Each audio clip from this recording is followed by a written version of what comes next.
Wish you a very good morning, everyone. Welcome to IAS Point. This is Dipali. I am so happy today because हमारी जो class 11th की जो book थी economics की, हमने उसको कंप्लीट कर लिया है। अब आज से हम एक न्यू बुक स्टार्ट करने वाले हैं, क्लास 12th की इकोनॉमिक्स। अब इस बुक को स्टार्ट करने से पहले मैं आपको ये बता देती हूँ कि क्लास 12th में हमारी 2 बुक्स हैं इकोनॉमिक्स की। कुछ लोगों को पता होगा, पर जिनको पता नहीं है उनके लिए मैं इन्फॉर्मेशन दे देती हूँ कि क्लास 12th में हमारी इकोनॉमिक्स की 2 बुक्स हैं। पहली है हमारी व्यष्टि अर्थशास्त्र और दूसरी आपकी आएगी समष्टि अर्थशास्त्र। तो व्यष्टि अर्थशास्त्र का मतलब होता है माइक्रो इकोनॉमिक्स और समष्टि का होता है मैक्रो इकोनॉमिक्स। ये अंतर तो आपको समझ आ गया होगा। माइक्रो का मतलब होता है छोटा। तो हमको इस बुक को स्टार्ट करने से पहले ये भी जानना जरूरी है कि व्यष्टि अर्थशास्त्र होता क्या है और समष्टि अर्थशास्त्र होता क्या है। इसी के बाद तो हम इन बुक्स को अच्छी तरह से पढ़ पाएंगे जब हम ये जानेंगे कि अर्थशास्त्र को 2 पार्ट में क्यों डिवाइड कर दिया, व्यष्टि अर्थशास्त्र और समष्टि अर्थशास्त्र। जब हम ये जान जाएंगे उसके बाद हमको बुक पढ़ने में और ज़्यादा इंटरेस्ट आएगा। तो ठीक है, हम पहले ये जान लेते हैं कि व्यष्टि अर्थशास्त्र होता क्या है और समष्टि अर्थशास्त्र होता क्या है।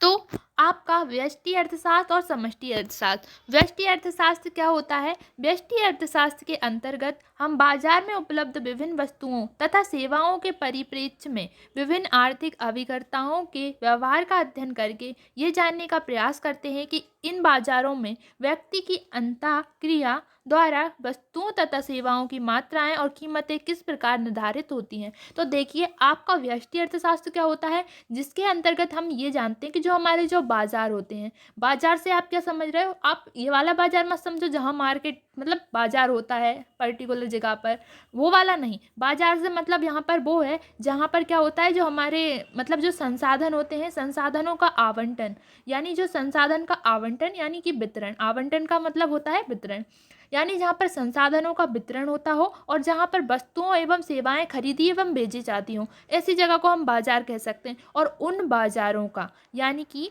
व्यष्टि अर्थशास्त्र के अंतर्गत हम बाजार में जो वस्तुएं उपलब्ध होती हैं और सेवाएं, उनके परिप्रेक्ष्य में विभिन्न आर्थिक अभिकर्ताओं के व्यवहार, यानी जो आर्थिक अभिकर्ता होते हैं उनके व्यवहार का अध्ययन करते हैं और ये जानने का प्रयास करते हैं कि इन बाजारों में व्यक्ति की अंतःक्रिया द्वारा वस्तुओं और सेवाओं की मात्राएं और कीमतें किस प्रकार निर्धारित होती हैं। यानी हम ये जानते हैं वहाँ पर कि जो बाजार होते हैं उनमें जो व्यक्ति की जो वस्तुएं और सेवाएं होती हैं उनकी कीमतें किस तरह से निर्धारित होती हैं। तो हम ये सब पढ़ेंगे अपने व्यष्टि अर्थशास्त्र में। अब हमारा सेकंड आता है समष्टि अर्थशास्त्र। अब ये क्वेश्चन है कि समष्टि अर्थशास्त्र होता क्या है। तो सबसे पहले हम कुल निर्गत रोजगार तथा समग्र कीमत स्तर आदि समग्र उपायों पर अपना ध्यान केंद्रित करते हुए पूरी अर्थव्यवस्था को समझने का प्रयास करते हैं। हम ये जानना चाहते हैं कि समग्र उपायों के स्तर किस प्रकार निर्धारित होते हैं तथा उनमें समय के साथ परिवर्तन किस प्रकार आता है। समष्टि अर्थशास्त्र में अध्ययन के कुछ महत्वपूर्ण प्रश्न इस प्रकार हैं। अर्थव्यवस्था में कुल निर्गत का स्तर क्या है? कुल निर्गत निर्धारण किस प्रकार किया जाता है? कुल निर्गत में समय के साथ किस प्रकार वृद्धि होती है? क्या अर्थव्यवस्था के संसाधनों का पूर्ण रूप से उपयोग किया जा रहा है? संसाधनों का पूर्ण रूप से उपयोग न होने के कारण क्या है? कीमतों में वृद्धि क्यों होती है? इस तरह के ये सब कारण किसके होते हैं? समष्टि अर्थशास्त्र के। यानी समष्टि अर्थशास्त्र में हम वो चीज़ें पढ़ते हैं जिनके कारण, जैसे कि अर्थव्यवस्था में कुल निर्गत, यानी अर्थव्यवस्था में निर्गत स्तर क्या है और किस तरह से निर्गत हो रहा है, अगर कहीं कमी आ रही है तो क्यों आ रही है। यानी कि एक तरह से हम कह सकते हैं कि हम चीज़ों के आंकड़ों को पढ़ते हैं कि कहाँ क्या आंकड़े हैं, और चीज़ों के परसेंट को भी पढ़ते हैं कि कहाँ पर कितने परसेंट में कमी आई, कितने परसेंट ज़्यादा हुआ। ये सब हम समष्टि अर्थशास्त्र के अंदर पढ़ेंगे। आई होप कि आप समष्टि अर्थशास्त्र और व्यष्टि अर्थशास्त्र को अच्छी तरह समझ गए होंगे। तो हम क्लास 12th की जो इकोनॉमिक्स है उसमें हम सबसे पहले पढ़ने वाले हैं हमारी फर्स्ट बुक व्यष्टि अर्थशास्त्र। हम व्यष्टि अर्थशास्त्र को पढ़ेंगे और जब हमारी ये बुक कंप्लीट हो जाएगी हम सेकंड बुक समष्टि अर्थशास्त्र को स्टार्ट कर देंगे। तो व्यष्टि अर्थशास्त्र बुक को पढ़ने से पहले हम ये जान लेते हैं कि इस बुक में कितने चैप्टर हैं, इसके बाद हम चैप्टर स्टार्ट कर देंगे। तो व्यष्टि अर्थशास्त्र में आपके टोटल चैप्टर 6 हैं, यानी कि 6 चैप्टर्स हैं व्यष्टि अर्थशास्त्र की बुक में। पहला चैप्टर है आपका परिचय, यानी इसमें आप व्यष्टि अर्थशास्त्र जो है उससे इंट्रोड्यूस कराया जाएगा आपको, यानी उसका परिचय आपको दिया जाएगा। सेकंड है उपभोक्ता के व्यवहार का सिद्धांत। इसमें आपको उपभोक्ता के व्यवहार के सिद्धांत इस टाइप से आप पढ़ेंगे। थर्ड है आपका उत्पादन तथा लागत, किस तरह से हम अर्थव्यवस्था में उत्पादन हमें कितना मिलता है और हम कितनी लागत करते हैं। इसके बाद नेक्स्ट चैप्टर 4 है आपका पूर्ण प्रतिस्पर्धा की स्थिति में फर्म का सिद्धांत। जब पूर्ण प्रतिस्पर्धा की स्थिति होती है तब फर्म का सिद्धांत क्या होगा। बाजार संतुलन, बाजार का संतुलन किस तरह से होता है। और 6 और लास्ट चैप्टर रहेगा आपका प्रतिस्पर्धा रहित बाजार, यानी जो प्रतिस्पर्धा रहित बाजार होंगे उनके बारे में आप इस चैप्टर में पढ़ेंगे। ठीक है, तो आपका पहला चैप्टर क्या है अभी, परिचय, यानी आपको इसमें इस चैप्टर व्यष्टि अर्थशास्त्र के बारे में पढ़ने को मिलेगा और अर्थव्यवस्था के बारे में। ठीक है, तो हम स्टार्ट करते हैं हमारा चैप्टर नंबर 1 परिचय, इसको हम स्टार्ट करते हैं। तो चलिए, ये रहा आपका चैप्टर नंबर 1 परिचय, अध्याय नंबर 1। इसमें सबसे पहले आपको 1.1 में दिया है सामान्य अर्थव्यवस्था। आप जानेंगे कि सामान्य अर्थव्यवस्था क्या होती है। तो हम स्टार्ट करते हैं 1.1 से। किसी भी समाज के विषय में सोचिए, किसी भी समाज के विषय में सोचिए। समाज के लोगों को खाना, वस्त्र, घर, सड़क व रेल सेवाओं जैसे यातायात के साधनों, डाक सेवाओं तथा चिकित्सकों, अध्यापकों जैसी बहुत सी वस्तुओं तथा सेवाओं की प्रतिदिन जीवन में आवश्यकता होती है। वास्तव में किसी व्यक्ति विशेष को जिन जिन वस्तुओं या सेवाओं की आवश्यकता होती है उनकी सूची इतनी लंबी है कि मोटे तौर पर यह कहा जा सकता है कि समाज में किसी भी व्यक्ति के पास वे सभी वस्तुएं नहीं होती जिनकी उसे आवश्यकता होती है। बिल्कुल सही बात है। अब क्या होता है ना कि अगर हम देखें समाज में लोगों को खाना, वस्त्र, घर, सड़क, रेल सेवाओं, यातायात, सड़क और जो डाक सेवाएं, चिकित्सक सेवाएं, अध्यापकों जैसी बहुत सी वस्तुएं तथा सेवाएं की प्रतिदिन जीवन में आवश्यकता होती है। यानी कि अगर हम देखें तो हर व्यक्ति को, मैं हूँ, मुझे हर चीज़ की आवश्यकता है। अगर मैं स्टडी करती हूँ तो मुझे टीचर की ज़रूरत है। अगर मेरी हेल्थ में कोई इफेक्ट आता है तो मुझे डॉक्टर की ज़रूरत है ना। अगर मुझे कहीं जाना है तो मुझे रेल सेवा की ज़रूरत पड़ेगी। ठीक है, अगर मुझे दूसरी कंट्री जाना है तो मुझे एयर सेवा की ज़रूरत पड़ेगी, जो हमारी हवाई सेवा होती है उसकी ज़रूरत पड़ेगी। ठीक है, तो इस तरह से हर इंसान को किसी ना किसी ज़रूरत, मतलब वस्तुओं की ज़रूरत है और सेवाओं की भी हर प्रतिदिन जीवन में, अपने जीवन में ज़रूरत पड़ती है। वास्तव में किसी व्यक्ति विशेष को जिन जिन वस्तुओं या सेवाओं की आवश्यकता होती है, यानी जब किसी व्यक्ति विशेष यानी कोई भी इंसान हो, उसे जिन भी वस्तुओं यानी कि जिन भी चीज़ों की और जिन भी सेवाओं की आवश्यकता होती है उनकी सूची इतनी लंबी है, उनकी सूची इतनी लंबी है कि हम उसको आराम से नहीं समझ सकते हैं। अगर मोटे तौर पर कहें तो क्या होता है कि समाज में किसी भी व्यक्ति के पास वे सभी वस्तुएं नहीं होती जिनकी उसे आवश्यकता होती है। अगर इससे हमें एक बात समझ में आती है कि हर समाज में हर इंसान के पास वो सब चीज़ें उसे नहीं मिलती हैं जिसकी उसे ज़रूरत होती है ना। हमेशा देखने को मिलता है कि हर ऐसा कोई भी व्यक्ति नहीं है जिसके पास सारी चीज़ें उपलब्ध हो। अगर किसी के पास एक चीज़ नहीं है तो दूसरे के पास फिर कुछ और नहीं है। मतलब किसी ना किसी के पास किसी ना किसी चीज़ की कमी होती है। पूरी तरीके से ऐसा कोई व्यक्ति नहीं है जिसके पास सारी चीज़ें उपलब्ध हो जाएं। आगे देखिए, प्रत्येक व्यक्ति जितनी वस्तुओं या सेवाओं का उपभोग करना चाहता है उनमें से कुछ ही उसे उपलब्ध होती हैं। प्रत्येक व्यक्ति यानी कोई भी व्यक्ति जितनी वस्तुओं का उपभोग करना चाहता है और सेवाओं का, उनमें से उसे कुछ ही उपलब्ध होती हैं, है ना। एक कृषक परिवार के पास भूमि का टुकड़ा, थोड़ा अनाज, कृषि के उपकरण, शायद एक जोड़ी बैल तथा परिवार के सदस्यों की श्रम सेवा हो सकती है। एक बुनकर के पास धागा, कुछ कपास तथा कपड़ा बुनने के काम में आने वाले उपकरण हो सकते हैं। स्थानीय विद्यालय की अध्यापिका के पास छात्रों को शिक्षित करने के लिए आवश्यक कौशल होता है। हो सकता है कि समाज के कुछ अन्य व्यक्तियों के पास उनके अपने श्रम के सिवाय और कोई भी संसाधन ना हो।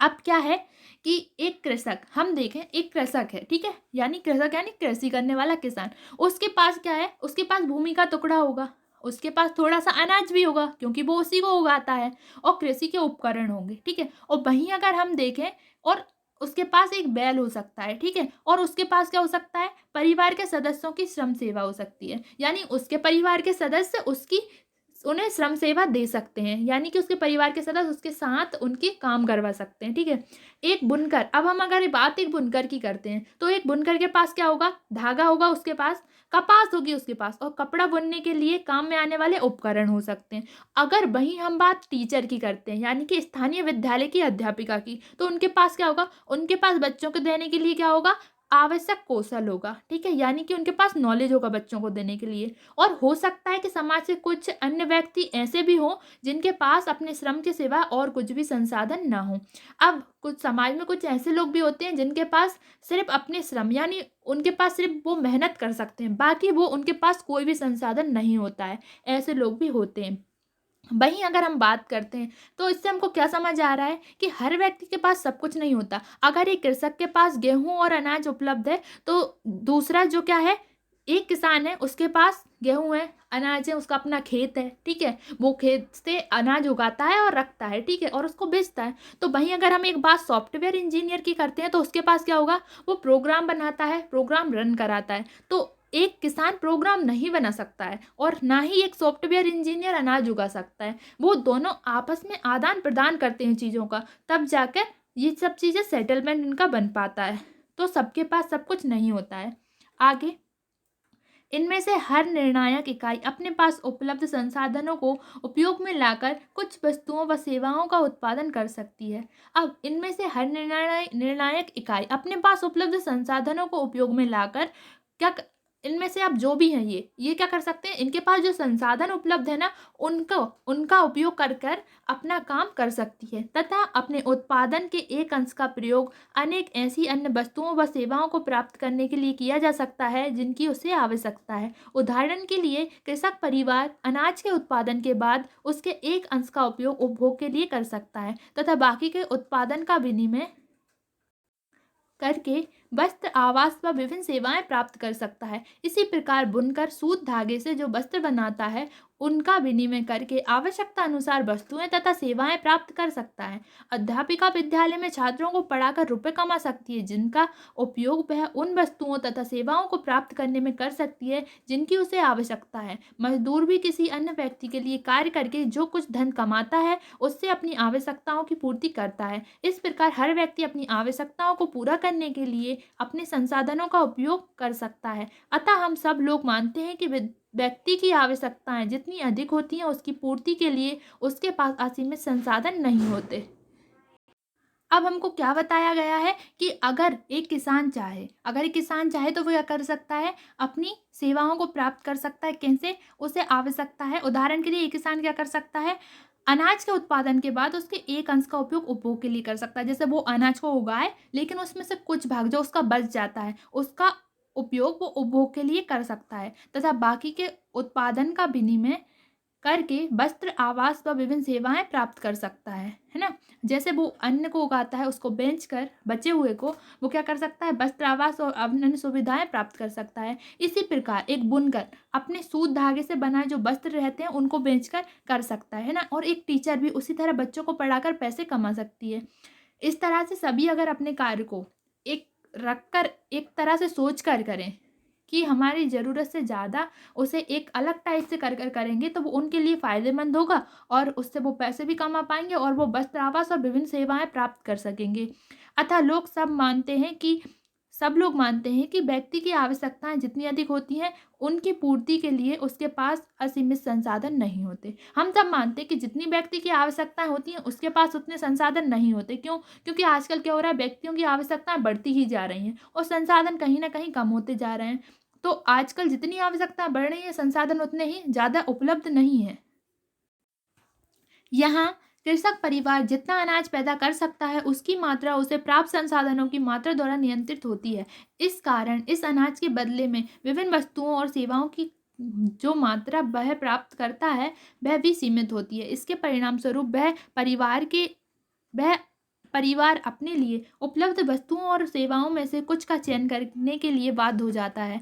वह अन्य वस्तुओं तथा सेवाओं का त्याग करके ही वांछित वस्तुएं तथा सेवाएं अधिक मात्रा में प्राप्त कर सकता है। यानी कि एक जो कृषक की फैमिली होती है वो क्या करेगा, अगर उनको अपनी सेवाएं और वस्तुएं अगर प्राप्त करनी है तो वो एक को त्याग देंगे और उसके बाद दूसरी को वह प्राप्त करते हैं। उदाहरण के लिए अगर हम ले लें, यदि एक बड़ा परिवार घर लेना चाहता है, जैसे अगर हम देखें अगर एक बड़ा परिवार घर लेना चाहता है तो वो क्या करेगा, कुछ और एकड़ खेती योग्य जमीन खरीदने का अपना विचार त्याग देगा। अगर उसे घर लेना है तो वो अपना एक विचार त्याग देगा कि उसे जमीन नहीं लेना, यानी कि वो एक चीज को पाने के लिए दूसरी चीज को त्याग देगा। यानी कहीं ना कहीं वो एक चीज को पाने के लिए सेक्रीफाइस करेगा दूसरी चीज के साथ, है ना। यदि बच्चों के लिए उच्चतम शिक्षा चाहिए। दूसरी तरफ हम देखें, अगर किसी को अपने बच्चों को पढ़ाना है, यानी बच्चों की को उच्चतम शिक्षा देनी है, तो वो क्या करेंगे, जीवन की कुछ विलासिताओं को त्याग देंगे। यानी वो अपने जीवन जीने के तरीके में कुछ चीज़ों को क्या करेंगे, अपनी जो विलासिताएँ होती हैं, इच्छाएँ होती हैं, उनको त्याग देंगे और अपने बच्चों को पढ़ाएँगे। समाज के अन्य व्यक्तियों के संदर्भ में भी यह बात लागू होती है। सभी का संसाधनों की कमी का सामना करना पड़ता है। सभी को संसाधनों की कमी का सामना करना पड़ता है और इसलिए वह अपनी एक इच्छा को पूरा करने के लिए अपनी दूसरी इच्छा को त्याग देते हैं, यानी कहीं न कहीं वह सैक्रिफाइस करते हैं।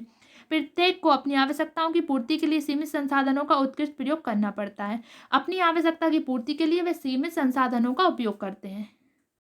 सामान्यतः समाज का प्रत्येक व्यक्ति किसी न किसी वस्तु या सेवा के उत्पादन में संलग्न रहता है तथा उसे ऐसी कुछ वस्तुओं तथा सेवाओं में संयोजन की आवश्यकता होती है जिनमें से सभी उसके द्वारा उत्पादित हों।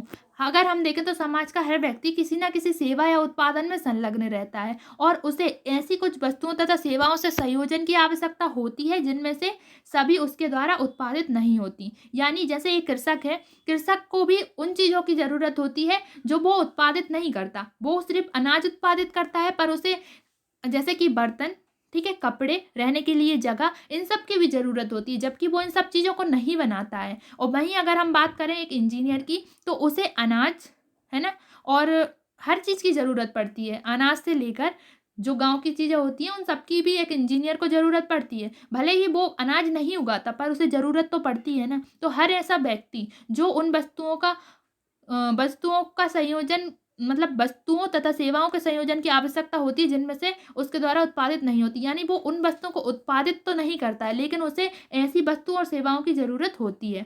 आगे ये कहना आवश्यक होगा कि किसी भी अर्थव्यवस्था में लोगों की सामूहिक आवश्यकताओं तथा उनके द्वारा किए गए उत्पादन के बीच सुसंगतता होनी चाहिए। उदाहरण के तौर पर हमारे कृषक परिवार तथा अन्य कृषि इकाइयों द्वारा पैदा किए गए अनाज की मात्रा इतनी अवश्य होनी चाहिए कि वह समाज के सदस्यों के सामूहिक उपभोग के लिए आवश्यक मात्रा के बराबर हो। यानी अब क्या है, तो क्या होता है कि ये कहना आवश्यक है कि किसी भी अर्थव्यवस्था में लोगों की सामूहिक आवश्यकताओं तथा उनके द्वारा किए गए उत्पादन, अब यहाँ उत्पादन से मतलब क्या होता है, लोगों की सामूहिक ज़रूरतें तो होती हैं, अब उत्पादन से क्या होता है, हम इसको देख लेते हैं, ठीक है। उत्पादन, हम यह मानकर चलते हैं कि समाज में उत्पादित सभी वस्तुएं तथा सेवाओं का उपभोग समाज के लोगों द्वारा किया जाता है तथा समाज के बाहर से कुछ भी प्राप्त होने की कोई संभावना नहीं होती। यानी कि समाज में जो उत्पादित वस्तुएं होती हैं और सेवाएं, उनका उत्पादन समाज के ही लोग करते हैं। समाज के बाहर से कोई भी वस्तु प्राप्त नहीं की जा सकती, क्योंकि समाज के बाहर से किस तरह से प्राप्त करेंगे, हो ही नहीं सकती। लेकिन वास्तव में ये सही नहीं है। तदपि यहाँ सामान्य रूप से जो बातें कही जा रही हैं वह यह है कि वस्तुओं तथा सेवाओं के उत्पादन तथा उपभोग के बीच सुसंगतता का सिद्धांत किसी भी देश अथवा संपूर्ण विश्व पर लागू होता है। यानी कि वस्तुओं और सेवाओं के बीच जो सुसंगतता का सिद्धांत है वो किसी भी देश और विश्व पर लागू होता है, ठीक है। इज इट क्लियर कि उत्पादन क्या होगा? उत्पादन वही होगा जो हम समाज के लोग उत्पादित करते हैं वस्तुओं को, उसी को हम उत्पादन कह सकते हैं। उसके भी सुसंगतता होनी चाहिए। उदाहरण के तौर पर हमारे कृषक, यानी अब क्या होना चाहिए, जैसे अगर हमारे कृषक क्या करते हैं, अनाज उगाते हैं, ठीक है, तो वो इतना अनाज उगाएं कि उससे जो सामूहिक जो सदस्य हैं, यानी सदस्यों के सामूहिक उपभोग के लिए आवश्यक मात्रा के बराबर हो। हमारे जो कृषक इतना अनाज उगाएं जो क्या हो, सामूहिक रूप से उपभोग के लिए जरूरी हो, है ना। यानी जो बाकी लोग, जैसे कि अगर कृषक अनाज उगाता है तो बाकी लोग, जैसे कि जो लोग सेवाओं में हैं, जो जॉब कर रहे हैं, उन सब के लिए वो उपलब्ध हो जाए। यदि समाज के लोगों को अनाज की उतनी मात्रा की आवश्यकता नहीं है जितना कृषक इकाइयाँ सामूहिक रूप से पैदा कर रही हैं। अब बात होती है कि अब हमारी समाज के लोगों को उतने अनाज की आवश्यकता नहीं है जितने मतलब यहाँ के कृषक लोग उगाते हैं, ठीक है। तो क्या करना चाहिए हमको, तो इन इकाइयों के पास उपलब्ध संसाधनों का उन वस्तुओं तथा सेवाओं के उत्पादन के लिए प्रयोग किया जाना चाहिए जिनकी मांग बहुत अधिक है। तो इन इकाइयों के पास, यानी तो कृषकों के पास जो संसाधन उपलब्ध है उनका यूज हमको कहाँ करना चाहिए, जिन वस्तुओं की मांग बहुत ज़्यादा हो रही है उन मांगों में करना चाहिए। इसके विपरीत यदि समाज में लोगों की अनाज की आवश्यकता कृषक इकाइयों द्वारा सम्मिलित रूप से उपजाए जाने वाले अनाज की मात्रा की तुलना में अधिक है, तो दूसरी वस्तुओं तथा सेवाओं के उत्पादन के लिए उपयोग में लाए जा रहे संसाधनों का पुनः विनिधान अनाज के उत्पादन के लिए किया जा सकता है। हम क्या कर सकते हैं, जैसे क्या होता है कि हम अनाज उगा रहे हैं, अब हमारी जो लोग हैं उनको उतनी ज़रूरत नहीं है हमारे यहाँ के लोगों की, तो हम क्या कर सकते हैं, इनके जो संसाधन होते हैं उनको कहीं और लगा सकते हैं। कहीं और से क्या मतलब है हमारा, कि जहाँ जो लोग जिस चीज़ की माँग ज़्यादा कर रहे हैं, हम उन संसाधनों को वहाँ लगाकर उस चीज़ को अच्छी तरह से अपने देश में मतलब बढ़ा सकते हैं उसका व्यापार, है ना? ये मतलब होगा। यही स्थिति अन्य वस्तुओं तथा सेवाओं के विषय में है। जिस प्रकार व्यक्ति के पास संसाधनों की कमी होती है, उसी प्रकार समाज के लोगों की सामूहिक आवश्यकताओं की तुलना में भी समाज के पास उपलब्ध संसाधनों की कमी होती है। समाज के पास संसाधनों की बहुत कमी है वैसे भी। लोगों की पसंद और नापसंद को ध्यान में रखते हुए समाज के पास उपलब्ध सीमित संसाधनों का विनिधान विभिन्न वस्तुओं तथा सेवाओं के उत्पादन के लिए करना पड़ेगा।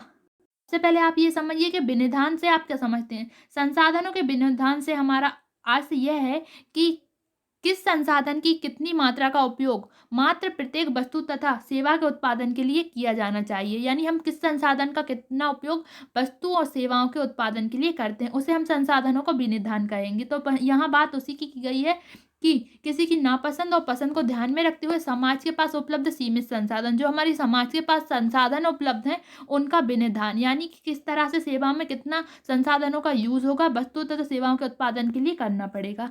ठीक है, अब आगे देखिए, समाज के संसाधनों का किसी भी रूप में विनिधान करने के फलस्वरूप विभिन्न वस्तुओं और सेवाओं के विशिष्ट संयोजन का उत्पादन होता है।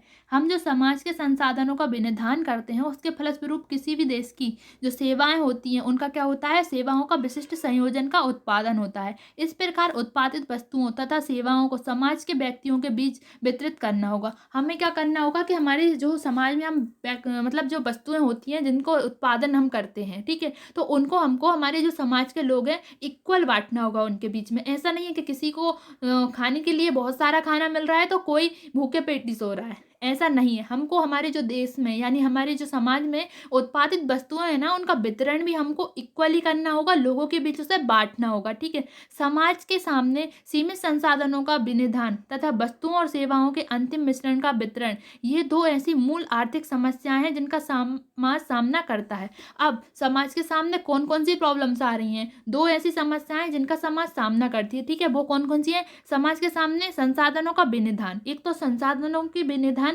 पहली प्रॉब्लम ये हो गई, और दूसरी हो गई वस्तुओं तथा सेवाओं के अंतिम मिश्रण का वितरण। वस्तुओं और जो सेवाओं का जो मिश्रण होता है, उसका वितरण होता है, वो एक बहुत बड़ी प्रॉब्लम है। समाज के परिप्रेक्ष्य में अर्थव्यवस्था की जो स्थिति ऊपर बताई गई है, वस्तुतः वह उससे कहीं जटिल होती है। समाज के विषय में हमने अभी तक जो कुछ पढ़ा है, उसके संदर्भ में अब अर्थव्यवस्था के कुछ ऐसे मूलभूत विषयों पर चर्चा करें जिनमें से कुछ का अध्ययन हम अधोपांत पुस्तक में करेंगे। ठीक है, तो इसके आगे हम कल पढ़ेंगे। आई होप कि आपको ये वाला जो टॉपिक था हमारा, ये जो हमारा टॉपिक था ना, सामान्य अर्थव्यवस्था, वो बहुत अच्छे तरीके से समझ में आ गया होगा कि यहाँ पर सबको सब कुछ नहीं मिलता है, कहीं ना कहीं संसाधनों की कमी भी होती है, और अगर हम ध्यान में रखते हुए, अर्थव्यवस्था को ध्यान में रखते हुए अपने काम को अच्छी तरह करेंगे तो सबको सब कुछ मिल पाएगा। ठीक है, तो आई होप कि अच्छे से समझ आया होगा। अब हमारा जो नेक्स्ट टॉपिक है, अर्थव्यवस्था की केंद्रीय समस्याएं, इसको हम नेक्स्ट क्लास में कंप्लीट कर लेंगे। तब तक के लिए take care, thank you so much.